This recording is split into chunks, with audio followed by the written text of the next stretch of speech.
6.5% নামিয়ে আনার কথা বললেও নতুন বাজেটে মূল্যস্ফীতি কমানোই বড় চ্যালেঞ্জ। প্রকৃত আয় না বাড়ায় দারিদ্র্যের হার বৃদ্ধির শঙ্কা রয়েছে। স্বল্প আয়ের মানুষকে স্বস্তি দিতে অভ্যন্তরীণ বাজারে সঠিক তদারকির পাশাপাশি খাতভিত্তিক আলাদা পরিকল্পনার পরামর্শ বিশেষজ্ঞদের। গত এক বছরে প্রায় সব ধরনের ভোগ্যপণ্যের দাম বেড়েছে। সরকারি সংস্থা টিসিবির হিসাবে এক বছরে মোটা চালের দাম বেড়েছে 5%, অন্য চালের দাম 10 ভাগ বেড়েছে। পরিকল্পনা মন্ত্রণালয়ের তথ্য মতে বর্তমান মূল্যস্ফীতিতে চালের অবদান 20%, একক পণ্য হিসেবে যা সর্বোচ্চ। ভোজ্য তেলের দামও বেড়েছে প্রায় 22 ভাগ। এমন পরিস্থিতিতে আসছে নতুন বাজেট। দীর্ঘদিন ধরে উচ্চ মূল্যস্ফীতিতে সীমিত আয়ের মানুষের ভোগান্তি বেড়েছে। সংসারে খরচ মেটাতে হিমশিম খাচ্ছে সাধারণ মানুষ। সার্বিক মূল্যস্ফীতি কিছুটা কমলেও এখনও তা 9%-এর ওপরে। বর্তমানে সব জিনিসের দাম বেশি, সবাই তো আর কিনা খাইতে পারে না। এটা গরিব মানুষের জন্য অনেক সুযোগ সুবিধা হইতো, আর সরকার যদি এটা সুযোগ সুবিধা দিত। পরিকল্পনা উপদেষ্টা বলছেন, মূল্যস্ফীতি নিয়ন্ত্রণ সহ অর্থনৈতিক স্থিতিশীলতা রক্ষায় গতবারের চেয়ে এবারে বাজেটের আকার কিছুটা কমেছে। নেওয়া হচ্ছে না তেমন বড় কোনো প্রকল্প, বাড়ানো হচ্ছে সামাজিক নিরাপত্তা কর্মসূচির আওতা ও ব্যয়। মূল্য স্তরটা বেড়েছিল গত বছরের জুন জুলাইতে, কাজেই এবছরের এই জুন জুলাই থেকে দেখা যাবে যে আমরা যেভাবে মূল্যস্ফীতি মাপি সেটা আস্তে আস্তে কমে যাবে। উচ্চ মূল্যস্ফীতির কারণে সাধারণ মানুষের প্রকৃত আয় কমছে, এতে দারিদ্র্য বেড়ে যাওয়ার শঙ্কা আছে। বিশ্বব্যাংক বলছে, খাদ্য মূল্যস্ফীতির কারণে 2025 সালে আরও 30 লাখ মানুষ অতি দরিদ্র হয়ে যেতে পারে। তাই বাজেটে মূল্যস্ফীতি নিয়ন্ত্রণে আলাদা নজর দিচ্ছে সরকার। Shahid Ahmed, independent news, Dhaka. আলোচনায় থাকলেও এবারের বাজেটে বাড়ছে না ব্যক্তির করমুক্ত আয়সীমা। এছাড়া কিছু পণ্যে কর বাড়ানোর প্রস্তাব সহ ভ্যাট অব্যাহতি সুবিধা প্রত্যাহারে চাপ বাড়তে পারে স্বল্প আয়ের মানুষের। নতুন করে শুল্ক বাড়ানো হলে বাজারে পণ্যের দাম আরও বাড়ার আশঙ্কা বিশ্লেষকদের। অন্তর্বর্তী সরকারের অধীনে 2025-26 অর্থবছরের বাজেট পেশ করতে যাচ্ছেন অর্থ উপদেষ্টা ডক্টর সালেহউদ্দিন আহমেদ। বাজেটের মূল লক্ষ্য রাজস্ব আদায় বাড়িয়ে ঘাটতি কমানো এবং আইএমএফের শর্ত পূরণ করা। কর বাড়ানোর প্রস্তাব এবং ভ্যাট অব্যাহতির সুবিধা প্রত্যাহারের কারণে সাধারণ জনগণ ও ব্যবসায়ী মহলের উপর চাপ বাড়তে পারে। নাগরিক ফ্রেন্ডলি একটা বাজেট হোক, সেখানে আমরা ক্রয় ক্ষমতার মধ্যে যেন সবকিছু কিনতে পারি, এটাই তো আমাদের কাম্য সবসময়। মানুষের নাগালের মধ্যে একটা দ্রব্য মূল্যটা থাকে। শুধু আমাদের কথা ভাবলে হয় না, সমাজে কয়েক স্তরের লোক বসবাস করে, প্রত্যেকের কথা বিবেচনা করে বাজার ব্যবস্থাকে নিয়ন্ত্রণ করা কর্তৃপক্ষের একান্ত দায়িত্ব। প্লাস্টিকের তৈরি টেবিলওয়্যার, হাইজেনিক সামগ্রী এবং টয়লেট সামগ্রীর ভ্যাট দ্বিগুণ হচ্ছে। সিমেন্ট, এলইডি লাইট, সিগারেট ও অটোরিকশার মতো কয়েকটি পণ্যের দাম বাড়তে পারে। Refrigerator, air conditioner, washing machine, microwave oven, rice cooker, Blender, electric kettle, iron সহ নানা গৃহস্থালী পণ্য উৎপাদনে ভ্যাট সুবিধা প্রত্যাহার করা হয়েছে। এতে পণ্যমূল্য বাড়লে চাপ পড়বে ভোক্তার উপর। কিনে খাইতে পারতেছে না, জিনিস চাইলেও পাইতেছে না কিনতে। প্রত্যেক জিনিসের দাম বাড়তেছে, দাম তার কমতেছে না। দ্রব্যমূল্য নিয়ন্ত্রণের জন্য ভ্যাট পলিসি যেটা ইম্পোজ করা হয় সেটা কন্ট্রোলিংয়ে নেওয়া উচিত। এমনিতেই দীর্ঘ 2 বছর ধরে উচ্চ মূল্যস্ফীতির চাপে এখনও ব্যয় সামলাতে হিমশিম খাচ্ছেন সাধারণ আয়ের মানুষ। তাই বাজেটের নিত্যপণ্যের দাম নিয়ন্ত্রণের পদক্ষেপ রাখার তাগিদ দিচ্ছেন বিশ্লেষকরা। বিভিন্ন কিন্তু পণ্যের উপরে আমদানি শুল্ক কিন্তু এখনও উচ্চ আছে, অথবা নানা ধরনের কর আছে। সেগুলো কীভাবে কমিয়ে বাজারে পণ্যের মূল্য একটু সহনীয় পর্যায়ে আনা যায়, এই সব কিছু একটা সমন্বিত উদ্যোগ থাকতে হবে। তো এই সমন্বিত উদ্যোগের আমি মনে করি যে কিন্তু সেভাবে আমরা চোখে পড়েনি। অপ্রত্যক্ষ যেসব শুল্ক আছে, সেটা আমদানি শুল্ক, রেগুলেটরি ডিউটি যেগুলোও হতে পারে, সেগুলোতে হাত না দেওয়া। গবেষকরা বলছেন, নতুন করে শুল্ক বাড়ানো হলে বাজারে পণ্যের দাম আরও বাড়তে পারে। এতে সাধারণ মানুষের জীবনযাত্রার ব্যয় আরও বাড়ার আশঙ্কা করছেন তারা। Amirul Islam, independent news, Dhaka. Share বাজারকে চাঙ্গা করতে বেশ কিছু গুরুত্বপূর্ণ প্রণোদনা প্রস্তাব আসছে বাজেটে। কর্পোরেট করের ব্যবধান ও লেনদেনের শর্ত শিথিল করা সহ মার্চেন্ট ব্যাংকের কর কমছে আগামী অর্থবছর। এসব প্রস্তাবনা বাস্তবায়ন হলে শেয়ার বাজারে ইতিবাচক পরিবর্তন আসবে বলে ধারণা সংশ্লিষ্টদের। দীর্ঘদিন ধরে পুঁজিবাজারে চলছে দরপতন। বর্তমান সরকার সংস্কারের নানা পদক্ষেপ নিলেও কোনোভাবেই চাঙ্গা হচ্ছে না পুঁজিবাজার। তাই নতুন বাজেটে শেয়ার বাজারে প্রাণ ফেরাতে থাকছে বেশ কিছু পদক্ষেপ। সিকিউরিটিজ লেনদেনের উপর অগ্রিম আয়কর 0.05% থেকে কমিয়ে 0.3% করা, মার্চেন্ট ব্যাংকগুলোর কর্পোরেট করের হার 10% কমিয়ে 27.5% করা হচ্ছে এবারের বাজেটে। শেয়ার বাজারে তালিকাভুক্ত নয় এমন কোম্পানির ক্ষেত্রে 2.5% বাড়িয়ে কর্পোরেট কর 27.5% করা হতে পারে। তালিকাভুক্ত কোম্পানির জন্য 20% কর্পোরেট কর অব্যাহত থাকছে। ফলে তালিকাভুক্ত ও অতালিকাভুক্ত কোম্পানির মধ্যে কর্পোরেট করের ব্যবধান বেড়ে 7.5% হচ্ছে। মূলত শেয়ার বাজারের কোম্পানিগুলোকে তালিকাভুক্ত হতেই উৎসাহিত করতে সরকারের উদ্যোগ। বিবেচনা করা যায় ততটুকু পরিমাণ বিবেচনা করে ওনারা বেশ কয়েকটা ছাড় দিয়েছে এবং আমরা আশা করি এবং বিশ্বাস করি এগুলি আপনার এই ছাড়গুলি পলিসি সহায়তা আমরা যেটা চেয়েছিলাম সেগুলির থ্রুতে আমাদের এই ক্যাপিটাল মার্কেট আবার কিছুটা আপনার স্বস্তি ফিরে পাবে, বিনিয়োগকারীরা ফিরে আসবে। তবে বর্তমান বছরে 3 কোটি টাকার বেশি লেনদেন হয় এমন প্রতিষ্ঠানকে 0.6% কর দিতে হয়। এটি বাড়িয়ে 1% করার প্রস্তাব করা হতে পারে বাজেটে।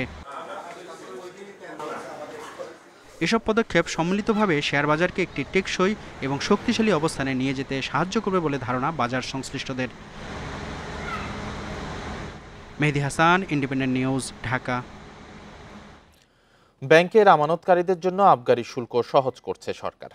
আগামী অর্থবছরে ব্যাংক জমায় আবগারি শুল্ক মুক্ত সীমা 1 লাখ টাকা থেকে বাড়িয়ে 3 লাখ টাকা করা হবে। এতে নতুন করে 75 লাখ আমানতকারী আবগারি শুল্ক মুক্ত সুবিধা পাবেন। এদিকে আগামী বাজেটে বেসরকারি ব্যাংককে সাময়িকভাবে সরকারি মালিকানায় নিতে বরাদ্দ থাকছে।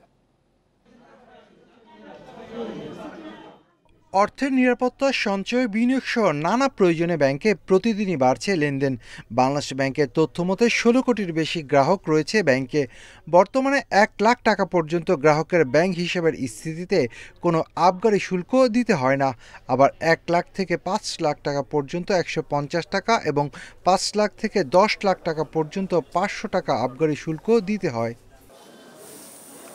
এবার বাজেটে আবগারি শুল্ক বসানোর সীমা বাড়ছে। আগামী অর্থ বছর থেকে 3 লাখ টাকা পর্যন্ত গ্রাহকের ব্যাংক হিসাবের স্থিতিতে আবগারি শুল্ক দিতে হবে না। এছাড়া শুল্ক স্তরও পুনর্বিন্যাস করা হতে পারে। 1 লক্ষ টাকা থেকে 3 লক্ষ টাকা হচ্ছে পজিটিভ মুভ। এটা হয়তো কিছুটা হলেও আমার মনে হয় লিকুইডিটি মার্কেটে আসবে, বাট মোর ইম্পর্টেন্টলি আমার কাছে মনে হয় যেভাবে টাকার মূল্যমান যেভাবে কমে গেছে, হয়তো অ্যাটলিস্ট 5 লক্ষ টাকা হলে ভালো হতো। গ্রাহকের আস্থা সংকটের পাশাপাশি চাহিদা অনুযায়ী টাকা দিতে পারছে না দুর্বল ব্যাংকগুলো। এমন অবস্থায় ব্যাংকিং খাতে নানা ধরনের সংস্কার ও সুশাসন ফিরিয়ে আনতে দুর্বল ব্যাংক একীভূত করা সহ বেসরকারি ব্যাংককে সাময়িকভাবে সরকারি মালিকানায় নেওয়ার ক্ষমতা দেয়া হচ্ছে বাংলাদেশ ব্যাংককে। এ খাতে বরাদ্দ থাকছে এবারের বাজেটে। বৃহৎ ব্যাংক ভালো ব্যাংকগুলোর সাথে মার্জ করতে হবে, সেখানে যতটা কম আপনার ক্ষতি হয়, বিশেষ করে আমানতকারীদের টাকাটা যাতে ফেরত পায় সেটার চেষ্টা থাকবে। সেগুলো সেফগার্ড কিছু রেখেই এটা করা হবে। এটা যদি এমন না যে জাস্ট একটা ব্যাংক আরেকটা ব্যাংকের সাথে হয়ে গেল, মার্জ হয়ে গেল, একীভূত হয়ে গেল আর দায়িত্ব শেষ, সেটা তো না। আওয়ামী লীগ সরকার টানা 15.5 বছর রাষ্ট্রায়ত্ত ও বিশেষায়িত ব্যাংকগুলোকে বাজেটের মাধ্যমে মোট 17,000 কোটি টাকা দিয়েছে। পরে বরাদ্দ দেয়া বন্ধ করে দেয় তারা। তবে অন্তর্বর্তী সরকার ব্যাংক খাতের জন্য বাজেটে বরাদ্দের বিষয়টি আবারও ফিরিয়ে আনছে। Shafil Alam Sujan, independent news, Dhaka. দেশে গত 54 বছরে বাজেটের আকার বেড়েছে 1000 গুণের বেশি। অর্থ উপদেষ্টা সালেউদ্দিন আহমেদ সোমবার বিকেলে তার প্রথম বাজেট উপস্থাপন করবেন। নতুন বাজেটে কমছে জিডিপি প্রবৃদ্ধির লক্ষ্যমাত্রা, প্রাধান্য পাচ্ছে মূল্যস্ফীতি নিয়ন্ত্রণ। অর্থ বছরের আয় ব্যয় রূপরেখা বা বাজেট সচরাচর অর্থমন্ত্রী পেশ করেন। তবে প্রধানমন্ত্রী, উপদেষ্টা, সামরিক আইন প্রশাসক, এমনকি রাষ্ট্রপতি নিজেও বাজেট ঘোষণা করেছেন। স্বাধীনতার পর 53 বছরে 12 জন অর্থমন্ত্রী ও অর্থ উপদেষ্টা সহ 14 জন জাতীয় বাজেট পেশ করেছেন। 1972 সালে যুদ্ধবিধ্বস্ত ভঙ্গুর অর্থনীতির দেশে মাত্র 786 কোটি টাকার বাজেট দেন তাজউদ্দিন আহমেদ। পরপর 3 বার বাজেট পেশ করেন তিনি।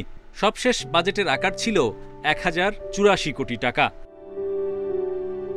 1976-77 অর্থবছরে সামরিক সরকার জিয়াউর রহমানের বাজেট ছিল 1989 কোটি টাকা। 1982-83 অর্থবছরের বাজেট পেশ করেন এইচ.এম. এরশাদের সামরিক সরকারের অর্থমন্ত্রী আবুল মাল আব্দুল মুহিত। আকার ছিল 4737 কোটি। 1996-97 অর্থ বছরের বাজেট পেশ করেন শাহ এএমএস কিবরিয়া। তিনি টানা 6টি বাজেট প্রস্তাব পেশ করেন। বিএনপির নেতৃত্বাধীন 4 দলীয় জোট সরকারের অর্থমন্ত্রী এম সাইফুর রহমান 2002-03 অর্থ বছরের বাজেট উপস্থাপন করেন। আকার ছিল 44,854 কোটি টাকা। পরের বছর বাজেটের আকার ছাড়ায় 50,000 কোটি। 3 মেয়াদে সাইফুর রহমান মোট 12 বার বাজেট পেশ করার রেকর্ড করেছেন। 2009 সালে আওয়ামী লীগ মহাজোট ক্ষমতা এলে অর্থমন্ত্রী আবুল মাল আব্দুল মুহিত 2009-10 অর্থ বছর থেকে টানা 10 বার সহ মোট 12টি বাজেট দিয়ে সাইফুর রহমানের রেকর্ড ছুঁয়েছেন। এরপর 2019-20 অর্থ বছরে প্রথমবার 5 লাখ কোটি টাকা ছাড়ায় বাজেট 2023-24 অর্থ বছর পর্যন্ত মোট 5টি বাজেট পেশ করেন অর্থমন্ত্রী আহম মুস্তফা কামাল। সবশেষ 2024-25 অর্থ বছরে দেশের 53তম বাজেট পেশ করেন অর্থমন্ত্রী আবুল হাসান মাহমুদ আলী, যার আকার ছিল 7,97,000 কোটি টাকা। এবার অর্থ উপদেষ্টা সালেউদ্দিন আহমেদ তার প্রথম বাজেটে বরাদ্দ রাখছেন 7,90,000 কোটি। গুরুত্ব পাচ্ছে মূল্যস্ফীতি নিয়ন্ত্রণ, কমছে জিডিপি প্রবৃদ্ধির লক্ষ্য, বাজেট ঘাটতিও কমছে, জোর দেয়া হচ্ছে রাজস্ব আদায়ে। Hari Saha, independent news, Dhaka. রাজনৈতিক দলগুলোর সঙ্গে আজ দ্বিতীয় দফায় সংলাপে বসছে জাতীয় ঐকমত্য কমিশন। বিকেল 4:30টায় ফরেন সার্ভিস একাডেমিতে আলোচনার উদ্বোধন করবেন প্রধান উপদেষ্টা অধ্যাপক ডক্টর মোহাম্মদ ইউনূস, জানিয়েছে প্রেস উইং। সংস্কার প্রক্রিয়ার সঙ্গে যুক্ত সব রাজনৈতিক দলকে সংলাপে আমন্ত্রণ জানানো হয়েছে। এই সংলাপের মধ্য দিয়ে জুলাই সনদ ঘোষণা চূড়ান্ত পর্যায়ে পৌঁছাতে পারে বলে আশা সরকারের। ঈদুল আজহার আগে এবং পরে কয়েকটি বৈঠক হতে পারে। প্রধান উপদেষ্টার নেতৃত্বাধীন জাতীয় ঐকমত্য কমিশনের সঙ্গে রাজনৈতিক দলগুলোর প্রথম দফার আলোচনা শেষ হয় 19 মে। এদিকে কমিশনের সঙ্গে বৈঠক ঘিরে খুব বেশি অগ্রগতির সম্ভাবনা নেই বলে মন্তব্য করেছেন বিএনপি নেতা ইকবাল হাসান মাহমুদ।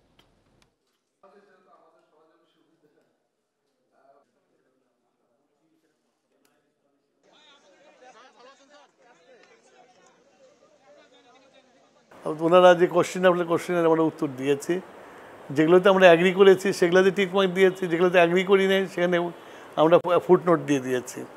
সুতরাং এখানে নতুন কি আলোচনা হয় আমি জানি। মিটিং তো অনেকগুলো হয়েছে, আশাবাদী কিছু তো পাওয়া যায় নাই। তো আগামীকালের মিটিংও যে আশাবাদ কিছু আসবে আমি খুব একটা এক্সপেক্ট করি না, যদি না তারা মেন্টালি রেডি হয়ে থাকে যে একটা চার্টার সই করবে অ্যাগ্রিড পয়েন্টসের উপরে। শুধু বিএনপি নয়, 52টি রাজনৈতিক দল ডিসেম্বরেই নির্বাচন চায় বলে দাবি করেছেন বিএনপির স্থায়ী কমিটির সদস্য খন্দকার মোশাররফ হোসেন। এদিকে অন্তর্বর্তী সরকারের উপদেষ্টা পরিষদে ছাত্রদের রাখা বিরাট ভুল হয়েছে বলে মন্তব্য করেন আরেক নেতা হাফিজউদ্দিন আহমেদ। রোববার জাতীয় প্রেস ক্লাবে আলাদা আলোচনা সভায় এসব কথা বলেন নেতারা।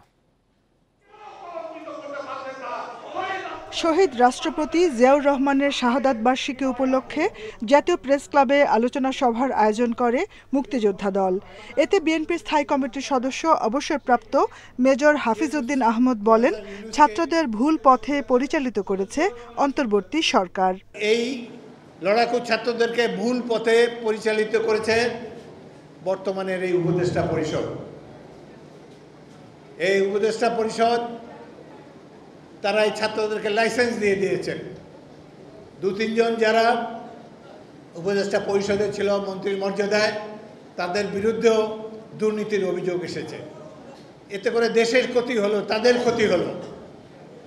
এই ছাত্রদেরকে উপদেষ্টা করা একটা বিরাট ভুল হয়েছে। শাহাদাত বার্ষিকীর আরেক আলোচনা সভায় ডিসেম্বরে নির্বাচনের পক্ষে বিএনপির অবস্থান তুলে ধরেন বিএনপির স্থায়ী কমিটির সদস্য খন্দকার মোশাররফ হোসেন। নির্বাচন নিয়ে জাপানে প্রধান উপদেষ্টার বক্তব্যে বিএনপি হতাশ হয়েছে বলেও মন্তব্য করেন তিনি জাপানে গিয়ে যে বক্তব্য রেখেছেন এতে আমরা হতাশ বলে বিদেশে গিয়ে বলছে শুধুমাত্র বিএনপি নির্বাচন চায়, এটা সঠিক না। 52টি দল একত্রিত হয়ে নির্বাচন ডিসেম্বরে চায় এবং সেই দলগুলোর নাম, নেতাদের নাম, তাদের বক্তব্য পত্রিকায় প্রকাশ হয়েছে। ডিসেম্বরের মধ্যে নির্বাচন দিলে সরকার সম্মানের সঙ্গে বিদায় নিতে পারবে বলেও মন্তব্য করেন খন্দকার মোশাররফ হোসেন। Jahanara Parvin, independent news, Dhaka. রাজধানীর যাত্রাবাড়িতে পাওনা টাকা চাওয়ায় খালাতো বোনের স্বামীর হাতে খুন হয়েছেন এক ব্যবসায়ী। রোববার রাত 10:30টার দিকে টাকা চাইতে গেলে স্ত্রীর সামনে ইয়াসিনকে বটি দিয়ে আঘাত করে আত্মীয় আলামিন। ঘটনাস্থল থেকে হামলাকারী সহ বাসার 3 জনকে আটক করেছে পুলিশ। হত্যার ঘটনায় মামলা দায়ের প্রক্রিয়াধীন রয়েছে। আমার 2টা সন্তান, মাত্র বাপটাকে ছোটটাই 17 মাসের বাচ্চা, এখনো জানে না বাপ আছে নাকি নাই। এভাবেই অশ্রুসিক্ত চোখে ও রক্তমাখা হাতে ঘটনার বর্ণনা দিচ্ছিলেন নিহতের স্ত্রী শারমিন আক্তার। আল্লাহ, এই আমি ফাঁসি চাই 4 জনের। খালাতো বোনের স্বামী আলামিনের কাছে ভাতের হোটেল বিক্রি করেছিলেন ব্যবসায়ী ইয়াসিন। সেটির বকেয়া 10,000 টাকা চাইতে গিয়ে রোববার রাতে খুন হন তিনি। 10,000 টাকা কইছে, হেরে দেওয়ার কথা কয় আমি এখন দিতে পারব না। তো কয় এখন দিতে পারব না, আপনি তো আমার ডেট অনেকটি দিয়েছেন। হ্যাঁ, কয় পারলে তাহলে বাড়িওয়ালার আপনি চাবি লই আপনি দোকান চালান, কয় তাহলে আপনার বাড়িওয়ালার চাবি টাবি দিয়ে দেন। ইয়াসিনের স্ত্রী বলেন, তারা দুজন মিলে পাওনা টাকা চাইতে আলামিনের বাসায় গেলে কথা কাটাকাটি শুরু হয়। এক পর্যায়ে একটি ধারালো বটি দিয়ে তার স্বামীর গলায় আঘাত করে আলামিন। হ্যাঁ, স্ত্রী চিল্লাইতাছে আর আমার হাজবেন্ডে দৌড়ে এটা ধইরা খালি বাইরে হইতাছে। তো শারমিন, তুই আমার হসপিটালে নে, হ্যাঁ আমার নিয়ে আমার রক্তটা বন্ধ করে, এই কথা কয়ে এই লুটটা পড়ছে। আমি ওরা ধরতে যাবো, এর ভিতরে ওর হাজবেন্ডটা আসতে আসতে আমার মারণের লেগে। গুরুতর আহত ইয়াসিনকে ঢাকা মেডিকেল কলেজ হাসপাতালে নিলে কর্তব্যরত চিকিৎসক তাকে মৃত ঘোষণা করে। ঘটনার সত্যতা নিশ্চিত করে ওয়ারী বিভাগের সহকারী পুলিশ কমিশনার নাসির উদ্দিন জানান, তদন্ত শেষে হত্যার বিষয়ে বিস্তারিত জানা যাবে।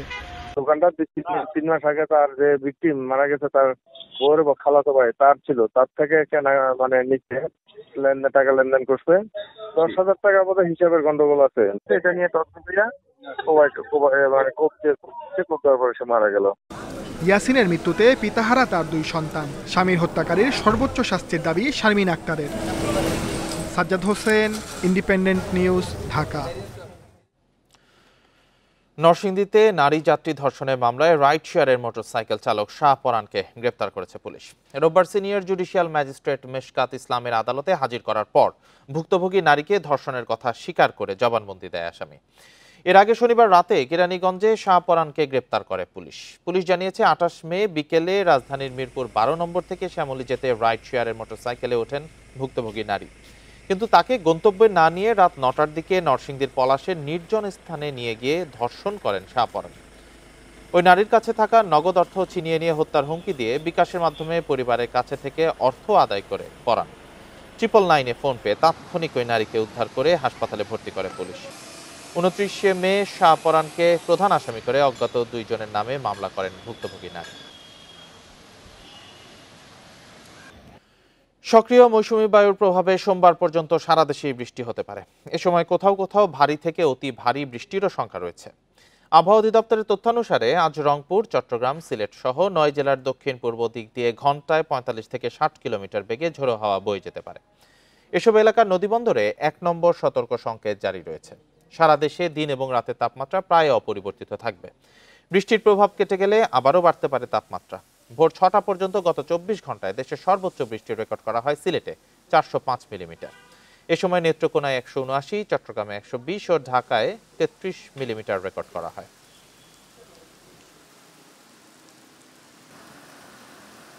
আজকেও বৃষ্টি হবে, বিশেষ করে ঢাকা সহ উত্তর পূর্ব অঞ্চল, ময়মনসিংহ, রংপুর এবং চট্টগ্রাম, এইসব জায়গাতে 24 থেকে 48 ঘন্টা ভারী থেকে মাঝারি ধরনের ভারী বর্ষণ হতে পারে।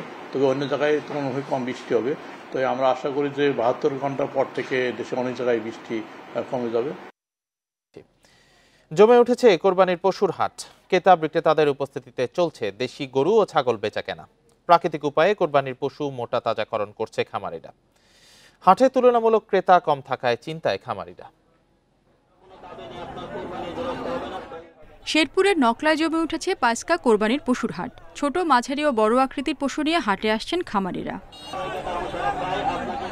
মাঝারি আকারের দেশি গরুই বিক্রি হচ্ছে বেশি। গরুর দাম তুলনামূলক কম থাকায় খুশি ক্রেতারা, তবে খামারিরা হতাশ। সুন্দর সুন্দর গরু আছে এবং গরুগুলো ক্রয় ক্ষমতার মধ্যেই আছে আমার মনে হচ্ছে। বাজার মোটামুটি কুরবানি হিসাবে যে একটা বেচা কিনা নিয়ন্ত্রণের বেচা কিনা আছে, মোটামুটি মাঝারি গরুগুলা ভালোই আছে, বড় গরুগুলা বিক্রি কম হইতেছে। প্রথম দিনে প্রায় 2,500 পশু কেনা বেচা হয়, আনুমানিক মূল্য প্রায় 40 কোটি টাকা। মাঝারি যে গরুটা আছে এটার চাহিদাটা একটু বেশি, বৃহস্পতিবার এবং শুক্রবার দুই দিন আশা করতেছি এর থেকে আরো বেশি গরুর সমাগম হবে, কেনা বেচা মোটামুটি ভালো হবে। এদিকে যশোরেও জমে উঠেছে পশুর হাট। হাটে বড় গরু বিক্রি করতে বেগ পেতে হচ্ছে খামারিদের, তবে ক্রেতাদের কাছে মাঝারি আকারের গরুর চাহিদা বেশি। চাহিদা সম্পন্ন গরু থাকলেও ক্রেতা কম, আর গরুর বিক্রেতারা যে ধরনের দাম চাচ্ছে সন্তুষ্টজনক। 40,000, 30,000, 20,000, 1,20,000, 25,000 এরকম দাম করছে। গোপালগঞ্জের সবচেয়ে বড় পশুর হাট কাশিয়ানী উপজেলার পরানপুর হাট। পশু আমদানি থাকলেও ক্রেতা কম থাকায় দুশ্চিন্তায় খামারিরা। মোটামুটি খদ্দের ভালোই আসছে, কিন্তু দাম আমরা যে দামে চাচ্ছি সে দামে বিক্রি করতে পারতেছি না, সে দামে মানুষ আগ্রহছে না। বেচা কিনা হবে সামনে, কাস্টমারকেও আগ্রহতা আপাতত কম। মোটা তাজাকরণে খামারিরা যেন কোনো ক্ষতিকর ওষুধ ব্যবহার করতে না পারে সে বিষয়ে তদারকি করছে প্রাণী সম্পদ অধিদপ্তর। সুন্দরভাবে আমাদের পরামর্শ মতো সাধারণ খাবার খাওয়ায়ে তারা এই গরুগুলো তৈরি করছে। কুরবানির হাটে আমরা মেডিকেল টিম থাকবো, যা সেই সময় যাতে তাদের এই গরুগুলো বিক্রি করার সময় কোনো রকম তারা বিপদের সম্মুখীন না হয়। জেলা স্থায়ী অস্থায়ী মিলিয়ে 15টি হাট বসতে শুরু করেছে। কোরবানিতে 37,000 পশুর চাহিদার বিপরীতে 40,000 পশু প্রস্তুত রেখেছেন জেলার খামারিরা। Reshma Nandi, independent news. দেশের দক্ষিণ পশ্চিমাঞ্চলের সবচেয়ে বড় চামড়ার মোকাম যশোরের রাজারহাট। বর্তমানে লবণের বাড়তি মূল্য, পাওনা টাকা নিয়ে শঙ্কায় এই হাটের ব্যবসায়ীরা। এবার কোরবানির ঈদে চামড়া বেচাকেনা নিয়ে দুশ্চিন্তা তাদের। সিন্ডিকেট নিয়ন্ত্রণ করা গেলে এক যুগ পর কিছুটা হলেও সুদিন ফিরবে এই খাতে, এমনটাই প্রত্যাশা ব্যবসায়ীদের। গেল মাসেও প্রতি বস্তা লবণ বিক্রি হয়েছে 750 থেকে 800 টাকায়। 2-1 সপ্তাহের ব্যবধানে তা অন্তত 300 টাকা বেড়েছে। অন্যদিকে এখনো ট্যানারি মালিকরা পাওনা টাকা দেয়নি স্থানীয় ব্যাপারী ও আড়তদারদের। এতে বিপাকে পড়েছেন মৌসুমি চামড়া ব্যবসায়ীরা। তারা বলছেন কয়েক বছরের তুলনায় এবার সরকারের চামড়ার দর নির্ধারণ আশা জাগালেও এখনো ভাঙেনি সিন্ডিকেট। ফলে গত বছরের তুলনায় লবণের দাম কিছুটা কম হলেও টাকা নেই ব্যবসায়ীদের হাতে। তার উপর সরকার দাম নির্ধারণ করে দিলেও ট্যানারি মালিকদের সিন্ডিকেট বিভিন্নভাবে প্রতারণার আশ্রয় নেয়। মালিকদের কাছে টাকা পাবো, ট্যানারি মালিকের কাছে এইগুলো দেখা যায় আশায় রেখে দেয় যে কুরবানির টাকা আমাদের শোধ করে দেবে, কিন্তু আমরা সেই টাকাটা পাইনি। যারা ক্ষুদ্র ব্যাপারে তারা খুব কষ্টের মধ্যে আছে, এই টাকাটা কিভাবে উদ্ধার করা যায় আমাদের সরকারের কাছে এই আবেদন। দেশের বাজারে ভালো মূল্য পেলে এবার ভারতে পশুর চামড়া পাচার হবে না বলছেন ব্যবসায়ীরা। চামড়া ভারতে আগে যে দামটা পেত সেই দামটা এখন কিন্তু বর্তমানে পায় না, সে কারণে আমাদের বাংলাদেশ থেকে কিন্তু এখন আর চামড়া কিন্তু যাওয়াটার সম্ভাবনা নাই। সিন্ডিকেট না থাকলে এবার মৌসুমি ও স্থানীয় ব্যবসায়ীরা লাভবান হবেন বলে দাবি সমিতির। যে সিন্ডিকেট ইনারা যদি নজরদারি দিতেন আমাদের এখানে বেচা কেনার দিক থেকে, তাহলে মনে হয় যে স্থানীয় লোকাল যে ব্যাপারীগুলো যারা মাল আমাদের হাটে আমদানি করে তারাও বেঁচে যেত, আবার আমরাও যে নিয়ে যে ঢাকা বিক্রি করি আমরা মনে বাঁচতে পারতাম। রাজারহাটে প্রায় 300 আড়তে এবার 1 লাখ পশুর চামড়া সরবরাহ হবে বলছেন ব্যবসায়ীরা। Independent news. পরিবেশ, বন ও জলবায়ু পরিবর্তন মন্ত্রণালয়ের জন্য আলাদা ক্যাডার নিয়োগ দেওয়া উচিত বলে মনে করেন উপদেষ্টা সৈয়দা রিজওয়ানা হাসান। সকালের সংস্কার নিয়ে পরিবেশ অধিদপ্তরে আয়োজিত এক আলোচনা সভায় এসব কথা বলেন তিনি। সৈয়দা রিজওয়ানা হাসান বলেন, পরিবেশ রক্ষায় সবাইকে সচেতন হতে হবে। আইন মানতে আন্তরিক হওয়ার কথা উল্লেখ করে তিনি বলেন, দুর্নীতি প্রতিরোধে পরিবেশ রক্ষায় অনলাইন মনিটরিংয়ে করা হবে। এছাড়া এনফোর্সমেন্টে টাকা বাড়াতে হবে বলেও জানান পরিবেশ উপদেষ্টা। বলেন, বাজেটেও পরিবেশ রক্ষায় বরাদ্দ অপর্যাপ্ত। উন্নয়নের সঙ্গে সামঞ্জস্য করে পরিবেশ রক্ষা নয়, বরং উন্নয়ন হতে হবে পরিবেশের সঙ্গে সামঞ্জস্য রেখে। উপযোগী বিষয় জলবায়ু পরিবর্তন। বাতাস যদি দূষিত নিতে হয় বিদ্যুৎ দিয়ে করবেনটা কি? বাতাস যদি এমন হয় যে আপনার লাং ক্যান্সার হচ্ছে তাহলে বিদ্যুৎ দিয়ে করবেনটা কি? যদি আপনার পিউরিফিকেশনের জন্য ফরেস্ট না থাকে তাহলে আপনি রাস্তা দিয়ে করবেনটা কি? আপনার তো পরিবেশ, কিন্তু পরিবেশ রক্ষা করা হবে উন্নয়নের সাথে সামঞ্জস্য রেখে না, উন্নয়ন করা হবে পরিবেশের সাথে সামঞ্জস্য রেখে। ধলেশ্বরী শীতলক্ষার মোহনা দখলের অভিযোগে শাহ সিমেন্ট প্রতিষ্ঠানকে অবিলম্বে কালো তালিকাভুক্ত করে দৃষ্টান্তমূলক জবাবদিহি নিশ্চিত করার আহ্বান জানিয়েছে টিআইবি। সেই সাথে নদী দখলমুক্ত করারও আহ্বান জানায় তারা। এক সংবাদ বিজ্ঞপ্তিতে সংস্থাটির পক্ষ থেকে অবিলম্বে প্রতিষ্ঠানটিকে দৃষ্টান্তমূলক জবাবদিহির প্রথম পদক্ষেপ হিসেবে কালো তালিকাভুক্ত করে নদী দুটিকে দখলমুক্ত করার আহ্বান জানানো হয়। মুন্সিগঞ্জ সদর উপজেলার মিরেরসরাই মৌজায় শাহ সিমেন্ট কোম্পানি প্রায় 24 একর নদীর জমি, বালু ও মাটি ফেলে ভরাট করেছে। ফলে নদীর স্বাভাবিক প্রবাহ বাধাগ্রস্ত হয়েছে এবং নদীর শ্রেণী পরিবর্তন হয়েছে। দখল করা জমিতে গড়ে ওঠা স্থাপনা ধলেশ্বরী ও শীতলক্ষার পানি প্রবাহে বিঘ্ন সৃষ্টি করছে, অভিযোগ টিআইবির। পরিবেশ সংরক্ষণ ও নদী রক্ষা সংক্রান্ত আইন লঙ্ঘন করে দীর্ঘদিন ধরে অবৈধভাবে স্থাপনা নির্মাণ এবং নির্বিকারে নদী দখলের কার্যক্রম চালিয়ে যাওয়ার ঘটনায় গভীর উদ্বেগ প্রকাশ করেছে টিআইবি। চট্টগ্রাম নগরীতে প্রথমবারের মতো নির্মাণ হতে যাচ্ছে 54 কিলোমিটার দীর্ঘ মনোরেল। বিদেশি বিনিয়োগে প্রায় 20 থেকে 25,000 কোটি টাকার প্রকল্পটি বাস্তবায়িত হলে চট্টগ্রাম দক্ষিণ এশিয়ার গেটওয়ে হিসেবে গড়ে উঠবে বলে জানিয়েছেন city mayor doctor Shahadat Hossain. রোববার সকালে চট্টগ্রামের Agrabad world trade centre chamber মিলনায়তনে চট্টগ্রাম সিটি কর্পোরেশন ও বিদেশি বিনিয়োগকারী প্রতিষ্ঠানের মধ্যে সমঝোতা স্মারক স্বাক্ষর অনুষ্ঠানে তিনি কথা বলেন। মেয়র আরও বলেন, চট্টগ্রামে যানজট নিরসন, পরিবেশ সংরক্ষণ ও টেকসই গণপরিবহন ব্যবস্থার লক্ষ্যে মনোরেল প্রকল্প নেওয়া হচ্ছে। এতে উল্লেখিত সমস্যার দীর্ঘমেয়াদী সমাধান হবে।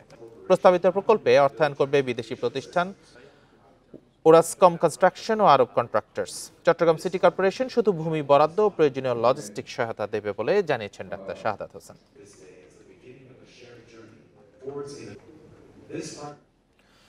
বৃষ্টিপাত বাড়ার সঙ্গে সঙ্গেই ভাঙনের কবলে পড়েছে সাতক্ষীরা, জামালপুর ও হবিগঞ্জের নদীপাড়ের মানুষ। ঝুঁকিপূর্ণ অবস্থায় রয়েছে অনেক বেড়ি বাঁধ। এরই মধ্যে ভাঙনে বিলীন হয়েছে অনেকের বসতবাড়ি ও ফসলি জমি। এবার বর্ষার আগেই দেখা যাচ্ছে টানা বৃষ্টি, বাড়ছে নদ নদীর পানি। এর মধ্যেই উপকূলীয় জেলার সাতক্ষীরায় দেখা দিয়েছে নদী ভাঙন। ঝুঁকিপূর্ণ অবস্থায় কমপক্ষে 21টি পয়েন্টের বেড়িবাঁধ। সম্প্রতি খোলপেটুয়া নদীর বিছট পয়েন্ট এবং কপোতাক্ষ নদের দরগাপুর পয়েন্টে বেড়িবাঁধে আকস্মিক ভাঙনে ক্ষতিগ্রস্ত নদীপাড়ের মানুষ। আমাদের এখানে যদি অবদার কাজ না হয়, ইমিডিয়েটলি কোনো বড় ধরনের কোনো ঝড় আসলে আমাদের আবার এলাকা প্লাবিত হবে। যে কয়বার ঝড় আইছে সে কয়বার এলাকা প্লাবিত হয়েছে, কিন্তু এর যেখান থেকে একবার ভেঙে যায় পুরোটা ইউনিয়ন তলে যায়। তবে বেড়িবাঁধে ভাঙনের বিষয়ে দ্রুত ব্যবস্থা নেওয়ার আশ্বাস দিয়েছে পানি উন্নয়ন বোর্ড। সম্প্রতি বিছট আনোলিয়াতে দুর্ঘটনা ঘটার পরে সরকার আমাদের সাতক্ষীরার জন্যই শুধুমাত্র 17 কোটি টাকা বরাদ্দ দিয়েছে। সেই বরাদ্দ অনুসারে আমরা দরপত্র আহ্বান করে এখন আমরা কাজ চলমান রয়েছে। এছাড়া সরকার আমাদের 20,000 জিও ব্যাগ দিয়েছে, সাপ্লাইয়ের জিও ব্যাগ, যে কোনো জায়গায় প্রয়োজন অনুসারে আমাদের ব্যবহার করার জন্য। জামালপুরের দশানী নদীর ভাঙনে বিলীন হয়েছে শতাধিক বসতবাড়ি ও ফসলি জমি। এছাড়া হুমকির মুখে একটি মাদ্রাসা, সেতু ও শতাধিক বাড়িঘর। 1 বিঘা মাটি কুশার ছিল, 33% সব নদীত গেছে গা। এখানে আরেকটা বাড়ি ছিল, সব নদীত গেছে গা। আস্তা ধারা এরা ঘর তুলিয়ে ওই ছাওড়ার মধ্যে ওই বেড়া বেড়ি নিয়ে পুনাইছে নিয়ে ওই 127 মিটার ইতিমধ্যে সমাপ্ত হয়েছে। বক্সিগঞ্জে 200 মিটার অস্থায়ী জরুরি প্রতিরক্ষা আপৎকালীন কাজ চলমান রয়েছে। হবিগঞ্জের খোয়াই নদীর বেড়িবাঁধে দেখা দিয়েছে ধস। ভাঙন আতঙ্কে 3 ইউনিয়নের প্রায় 15টি গ্রাম। সোহেলি জাহান, ইন্ডিপেন্ডেন্ট নিউজ। বগুড়ায় যমুনা নদীর ডান তীর রক্ষার কাজ নিয়ে এলাকাবাসী ও পানি উন্নয়ন বোর্ড কর্মকর্তারা মুখোমুখি অবস্থানে। সারিয়াকান্দিতে নদী তীর রক্ষা কাজের অনিয়ম ও দুর্নীতির অভিযোগ স্থানীয়দের। তবে অভিযোগকারীদের বিরুদ্ধেই প্রশাসনিক ব্যবস্থার নেয়ায় আতঙ্কিত স্থানীয়দের অনেকেই। গত জানুয়ারিতে প্রায় 6 কোটি টাকা ব্যয়ে সারিয়াকান্দি উপজেলার ইছামারা এলাকায় যমুনা নদীর ডান তীর রক্ষার কাজ শুরু হয়। তবে কাজের শুরুতেই অনিয়ম ও দুর্নীতির অভিযোগ এলাকাবাসী। কর্মকর্তারা স্থানীয়দের তোয়াক্কা না করে সরকারি কাজে বাধা দেওয়ার অভিযোগে নিয়েছেন আইনি ব্যবস্থা। আমরা যখন কিছু বলতে যাই তে আঙ্গের পিছে ভয়ভীত দেখায়, মামলা দেখায়, গিয়ে আমাদের নামে মিথ্যা একটা মামলা দেওয়া হয়েছে চাঁদাবাদের। তো আমরা সরকারের কাছে আবেদন জানাচ্ছি যে একটা সত্য তদন্ত করে সঠিক বিচার করা হোক। ভাঙন রোধে 1 কিলোমিটার এলাকা জুড়ে বালি ভর্তি 45,000 জিও ব্যাগ ফেলা হয়েছে। সঠিকভাবেই কাজ চলছে দাবি পানি উন্নয়ন বোর্ড কর্মকর্তাদের। অস্থায়ী তীর প্রতিরক্ষা কাজের মাধ্যমে ভাঙনের ক্ষয়ক্ষতি যাতে কম হয় সেই ব্যবস্থা বাংলাদেশ পানি উন্নয়ন বোর্ড নিয়েছে। তীর প্রতিরক্ষা কাজের মাধ্যমে কিছুটা হলেও এলাকাবাসী উপকার পাবে এবং পার্মানেন্ট ব্যবস্থা হিসেবে আমরা একটা স্থায়ী প্রকল্প হাতে নিয়েছি। সেইটা বাস্তবায়ন হলে ওই এলাকা একেবারে পুরোপুরি ভাঙনমুক্ত হবে। ইতোমধ্যেই নদী ভাঙনে গৃহহীন ওই এলাকার অন্তত 5 শতাধিক মানুষ, আর নদীতে বিলীন হয়েছে 50 বিঘা আবাদি জমি। Hasibur Rahman, independent news, Sariakandi, Bogura. কিশোরগঞ্জে নির্মাণাধীন ভবনের বেসমেন্টের গর্তে বৃষ্টি জমে থাকা পানিতে ডুবে 2 শিশুর মৃত্যু হয়েছে। রবিবার সন্ধ্যায় সদর উপজেলার উত্তর মোল্লাপাড়া এলাকায় এই দুর্ঘটনা ঘটে। নিহত 2 শিশু সম্পর্কে মামাতো ফুফাতো ভাই। পুলিশ জানায়, বিকেলে বাড়ির উঠানে খেলা করছিল ওবায়দুল্লাহ ও ফাহাদ। কোনো এক সময় পাশে নির্মাণাধীন বিল্ডিংয়ের বেসমেন্টের গর্তের পানিতে পড়ে যায় তারা। কয়েক ঘন্টা খোঁজাখুঁজির পর সন্ধ্যায় বেসমেন্টের গর্তে ভাসমান অবস্থায় শিশু দুটিকে দেখতে পায় স্বজনরা। পরে দ্রুত তাদের উদ্ধার করে হাসপাতালে নিয়ে গেলে চিকিৎসক দুজনকেই মৃত ঘোষণা করেন।